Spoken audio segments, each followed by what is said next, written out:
জুলাই গণঅভ্যুত্থানে নিহত শহীদ নাঈম হাওলাদারের প্রথম শাহাদাতবার্ষিকী উপলক্ষে স্মরণ সভার আয়োজন করেছে বাংলাদেশ ছাত্র মিশন। আজ রাজধানীর নয়াপল্টনে বাংলাদেশ লেবার পার্টির কেন্দ্রীয় কার্যালয়ে এই স্মরণ সভা অনুষ্ঠিত হয়। স্মরণ সভায় প্রধান অতিথি হিসেবে বক্তব্য রাখেন বাংলাদেশ লেবার পার্টির চেয়ারম্যান ড মোস্তাফিজুর রহমান ইরান।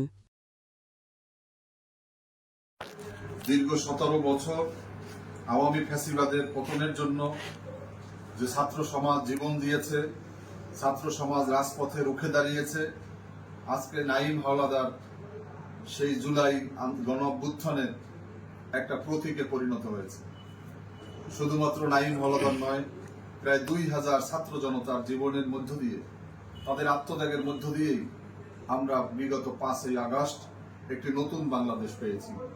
কিন্তু সেই নতুন বাংলাদেশ পাওয়ার মধ্য দিয়ে আমরা দেখেছি যে আমাদের মধ্যে বিভেদ, আমাদের মধ্যে বিভক্তি, আমাদের মধ্যে বিভাজন সৃষ্টি হয়েছে।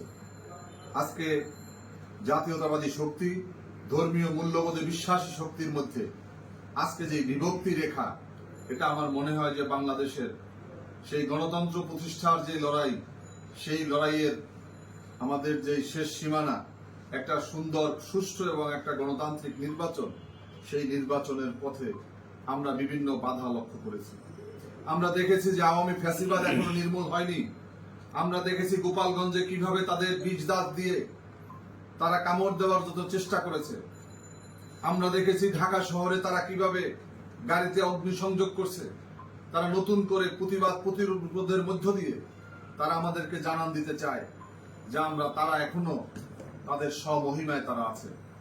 আপনারা জানেন যে মহান মুক্তিযুদ্ধের পরে সবচেয়ে বড় লড়াই ছিল বিগত 24 সালের ছাত্র জনতার লড়াই।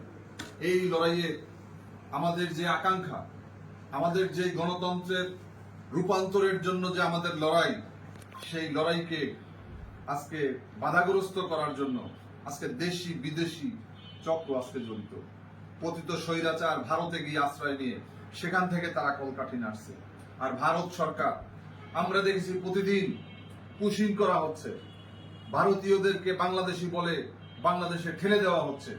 কিন্তু বাংলাদেশের যারা গণহত্যাকারী, যারা বাংলাদেশের যারা কাল্পি, বাংলাদেশের গণতন্ত্র, বাংলাদেশের অর্থনীতিকে যারা ধ্বংস করেছে, তাদেরকে কিন্তু ভারত সরকার তারা খাওয়াচ্ছে, পড়াচ্ছে, তাদেরকে মদত দিচ্ছে এবং তাদের উস্কানিমূলক বক্তব্য দেওয়ার জন্য তারা কিন্তু পরিবেশ তৈরি করে দিচ্ছে। আমি মনে করি আমাদের আজকে লড়াই হতে হবে আওয়ামী ফ্যাসিবাদের বিরুদ্ধে, আমাদের লড়াই হতে হবে ভারতীয় আধিপত্যবাদের বিরুদ্ধে। আমাদের লড়াই একটাই জায়গা, তা হচ্ছে আমাদের সার্বভৌমত্বকে নিরঙ্কুশ করতে হবে। আমাদের স্বাধীনতা বিরোধী সেই অপশক্তি, আওয়ামী বাকশালী অপশক্তির বিরুদ্ধে আমাদের লেবার পার্টি এবং ছাত্র মিশনকে আরো শক্তিশালী করতে হবে। আজকের এই দিনে আমি নাঈম হাওলাদারের বিজয়ী আত্মার মাগফিরাত কামনা করছি।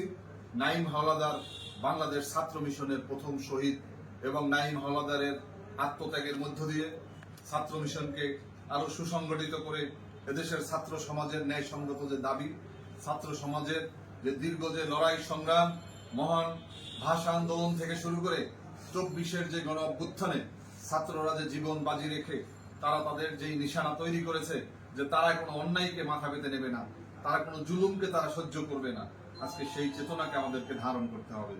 নতুন নতুন কর্মসূচি নিয়ে ছাত্রদের মাঝে আমাদের যেতে হবে। তাহলেই নাঈম হাওলাদারের যে আত্মত্যাগ, সে আত্মত্যাগ সার্থক হবে। আপনাদের সবাইকে ধন্যবাদ জানিয়ে আমি আমার বক্তব্য এখানে শেষ করছি।